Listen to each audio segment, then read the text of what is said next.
Hello साथियों, मैं सौरभ कुमार सिंह। और लगातार शिक्षक बहाली के मुद्दे पर कई ऐसी बातें हैं जो शिक्षक अभ्यर्थी के मन में सवाल है और जिसको लेकर लगातार फ़ोन कॉल मैसेज आ रहे हैं, सैकड़ों हज़ारों फ़ोन कॉल और मैसेज आ रहे हैं। तो कुछ ऐसी समस्याएं हैं जिसको लेकर हम आपके समक्ष आए हैं और आज आपको बता दें कि सीटेट अपीयरिंग की मांग को लेकर गर्दनी बाग में एक दिवसीय धरना का आयोजन किया गया है। सारे परीक्षार्थियों से आग्रह है कि आप धरना स्थल पर जाएं, गर्दनी बाग धरना स्थल पर, और जो सीटेट अपीयरिंग की मांग को लेकर जो सवाल है सरकार के समक्ष अपनी बातों को मीडिया के माध्यम से रखने का प्रयास करें। अभी जो चीज़ें हैं कि कई परीक्षार्थी हैं जो वहाँ पर पहुँचे हैं और आप सभी से आग्रह है कि आप प्लीज़ गर्दनी बाग धरना स्थल पर जाएं। सीटेट अपीयरिंग की मांग कैसे गलत है? क्या बीपीएससी का जो ट्वीट आया था चेयरमैन सर का, उसके सिवा में उसके बिना पर ये एक सवाल है कि प्रथम फेज की बहाली में उनको क्यों मौका दिया गया? अगर मौका दिया गया सीटेट अपीयरिंग को या बीएड अपीयरिंग को, तो फिर दूसरे फेज की बहाली में न देने का पीछे कौन सा तर्क ऐसा है? हाँ, ये बात सही है कि जो सीटेट की परीक्षा है सीबीएसई द्वारा आयोजित वो 21 जनवरी को आयोजित है और जो बीपीएससी की परीक्षा है वो दिसंबर में आयोजित है। तो जब फॉर्म ही अप्लाई नहीं हुआ तो कैसे वो परीक्षा में उनको एक मौका मिलना चाहिए? अगर हम लोग का ये मांग है कि परीक्षा की तिथि को कम से कम जनवरी में आप ले जाते और सीटेट अपीयरिंग वाले को फॉर्म भरवा लेते तो उनकी वो समस्या दूर हो जाती। प्रथम फेज की बहाली में उनको 1 to 5 के तहत बीएड वाले कई ऐसे अभ्यर्थी हैं जिसका मामला सुप्रीम कोर्ट के गाइडलाइन के बाद छट गया। डीएलएड से वो सीट भरा गया, बीएड वालों का मामला था। अगर एसटीईटी 23 में अगर आप मौका दे देते इन लोगों को तो आज 6, 8, 9, 10, 11, 12 की जो समस्या है उसको कम से कम दूर हो जाती। परंतु कई ऐसे अभ्यर्थी हैं, लाखों ऐसे अभ्यर्थी हैं जो लगातार डिमांड कर रहे हैं। अब बता दें कि देश के कोई ऐसे राज्य नहीं है जहां से फ़ोन कॉल नहीं आ रहे हैं। मध्य प्रदेश, उत्तर प्रदेश, राजस्थान, झारखंड, जम्मू कश्मीर, दिल्ली, हरियाणा, पंजाब, सब जगहों से फ़ोन आ रहे हैं। और आपको बता दें कि देश के 14 राज्यों के शिक्षक प्रथम बहाली में अभ्यर्थी जो यहाँ शिक्षक बने हैं। ये खुशी की बात है या दुख का बात है, इसका आप ही समझ सकते हैं कि डोमिसाइल नीति हटने की वजह से, ये डोमिसाइल नीति बहुत बड़ा मामला है।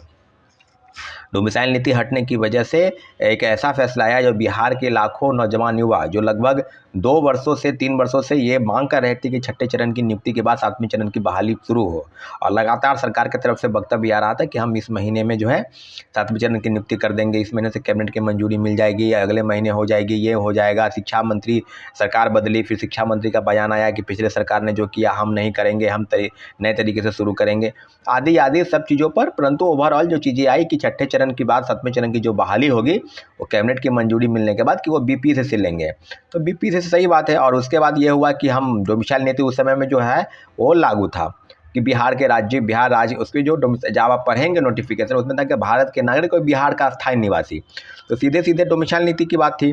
परंतु ऐसी क्या आफत आ गई कि बिहार सरकार ने फैसला लिया कि डोमिसाइल नीति को हटाया जाएगा। इसका परिणाम आपके सामने है। और 1,20,324 का जो आंकड़ा है उसमें 14% दूसरे राज्यों के परीक्षार्थी हैं। अब आप समझ सकते हैं कि क्या मामला है, कितने परीक्षार्थी आए होंगे। और 28,000 नियोजित शिक्षक हैं, तो नियोजित शिक्षकों के लिए एक अलग से समस्याएं हैं। आप समझ सकते हैं कि नियोजित शिक्षक को राजकर्मी का दर्जा देने के लिए बात हो रही है। अभी जो मामले सामने आ रहे हैं कि उनको लिए वो बने रहेंगे अभी जो कैबिनेट से मंजूरी मिली थी कि 3 बार अगर परीक्षा में आप फेल कर जाते हैं तो राजकर्मी का दर्जा दूर की बात है, आपको जो जिस सेवा में उस सेवा भी से आपको सेवानिवृत्त किया जाएगा या अन्य पद से हटाया जाएगा। तो सारी चीज़ों पर विरोध भी हुआ था कि विशिष्ट नियमावली में, हाँ ये बात सही है कि राजकर्मी का दर्जा नहीं दीजिए, परंतु उसको जिस पद पर है उसी पद पर बने रहना देना चाहिए या गैर शैक्षणिक कामों में उनको लगाना चाहिए, आदि आदि बहुत सारी चीज़ें हैं और कई ऐसे विषय हैं। दूसरा विषय है कि सब्जेक्ट कम्बिनेशन को लेकर तो लगातार बातें हो रही थी कि चेयरमैन सर बोल रहे थे कि हम लोग भी पहले फेज के बहाली के बाद ये कर रहे थे कि सब्जेक्ट कम्बिनेशन को लेकर कहीं प्रॉब्लम आ रही है। तो उनका कहना था कि एसटीईटी 23 में जो सब्जेक्ट कम्बिनेशन आपने लिया है, जो चूज किया है, वही सब्जेक्ट उसी विषय को आप चूज करें और सब्सिडरी को लेकर जो चीज़ें हैं उसकी बाध्यता समाप्त हो गई है। चेयरमैन सर को स्पष्ट लगातार विषय पर कर रहे हैं। जिस विषय का हम लोग डिमांड कर रहे हैं उस विषय पर उनकी भी सामने सब कुछ सामने आ रही है।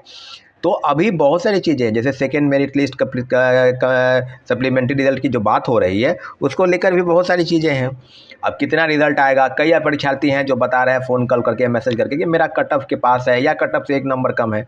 तो आपको हम बता दें जितने भी हैं, चाहे वो पीआरटी हो, टीजीटी हो या पीजीटी हो, तीनों के जो परीक्षार्थी हैं उसको स्पष्ट बता दें कि आपको हम बता रहे हैं कंटिन्यू कि 21-22 तक जो है सारे जिलों से जो है रिक्तियों की सूचना आ जाएगी उसको एक्यूमुलेट किया जाएगा कि कितने सीटें हैं, और तब मिलाकर। और नियोजित शिक्षक भी ज्वाइन नहीं किए हैं, वो भी एक बहुत बड़ा आंकड़ा है, जो आंकड़ा इसमें ऐड होने की संभावना है। और आपको बता दें कि 10,000 लोग ज्वाइन नहीं किए, तो उस सीट को कंपनसेट किया जाएगा या इस सीट में बहाली। कंपनसेट तो 50,000 सीट ऑलरेडी हुआ, 70,000 और 50 1,20,000 की बहाली तो तीसरे फेज की बात हो रही है, जिसकी परीक्षाएं जो हैं वो अगस्त महीने में संभावित है। अभी जो चीज़ें हैं कि कितने मेरिट लिस्ट आने चाहिए, सेकेंड मेरिट लिस्ट, तो हम लोग का एक अनुमान है कि कम से कम 20,000 अगर आता है तो तमाम कैटेगरी के छात्र, चाहे जनरल हो, चाहे ओबीसी, ईबीसी, एससी, एसटी या अदर हो, या उन सबको एक मौका मिल जाएगा और काफ़ी बड़े संख्या में परीक्षार्थी जो है सिलेक्ट होंगे, तो फिर आगे की चीज़ें जो है उनके लिए आसान हो जाएगी। अभी सरकार की तरफ से या बीपीएससी की तरफ से जो भी ट्वीट आ रहा है कि सेकेंड मेरिट लिस्ट की तैयारी हो रही है, बन रही है, तो हम लोग उम्मीद करते हैं कि जल्द से जल्द उसको छठ पूजा के बाद 21-22 तक जो सूचना आ जाएगी जिला से, उसको एक सिरे से जो है उसको ठीक करके और उसके बाद रिजल्ट पब्लिश किया जाएगा। अभी जो बात है कि क्या सरकार के तरफ से सीटेट अपेयरिंग वालों के लिए कोई रास्ता बंद है क्या या खुला है, तो हम लोग तो लगातार मांग कर रहे हैं कि सीटेट अपेयरिंग वालों को एक मौका जरूर मिलना चाहिए। और बहुत सारे परीक्षार्थी, कंप्यूटर साइंस की समस्या है उसको लेकर भी हम बात करेंगे, सब्जेक्ट कम्बिनेशन को लेकर उसके लिए बात करेंगे। और 2 मुद्दे एज रिलैक्सेशन को लेकर ही है। 10 वर्ष का छूट और 4 वर्ष का छूट मिला है, परंतु कई ऐसे परीक्षार्थी हैं जिनका कहना है कि STET 11 में बैठे, अभी छूट नहीं मिला हमको। कई ऐसे परीक्षार्थी हैं कि 19 में बैठे, फिर मेरा 4 साल जो है गैप कर गया, यानी ये उसका ओवरलैप कर गया। तो बहुत सारी समस्याएं, सब समस्याओं का निवारण है धीरे धीरे। ओवरऑल समस्याएं जो है उस पर हम बात करेंगे, परंतु इतना जरूर है कि सारी परीक्षाओं पर 2-3 समस्या थी। एज रिलैक्सेशन को लेकर वो भी मिला। हम लोग ने मांग किया था कि डेट को एक्सटेंड किया जाए फॉर्म भरने का, वो भी हम लोग की मांग स्वीकार की गई। और सेकेंड मेरिट लिस्ट की बात हो रही है, उसको भी लगभग स्वीकार हो गया है। अब सीटेट अपेयरिंग की मांग को लेकर हम लोग लगातार विरोध कर रहे हैं और सरकार के समक्ष अपनी बातों को रख रहे हैं। तो जाहिर सी बात है, इसको लेकर आज जो धरना है, इस धरना के माध्यम से परीक्षार्थियों की जो बात है सरकार तक जरूर पहुंचेगी। और उम्मीद करते हैं कि बिहार सरकार तुरंत एक फैसला लेगी कि सीटेट अपेयरिंग वाले को परीक्षा में बैठने का मौका दिया जाए। ठीक है साथियों, हमारे चैनल को प्लीज़ सब्सक्राइब कर दें, लाइक शेयर करें, ताकि ज़्यादा से ज़्यादा जो बातें हैं वो आप तक हम पहुँचाने में प्रयास में हम सफल हो सके। ठीक है, धन्यवाद। जय हिंद।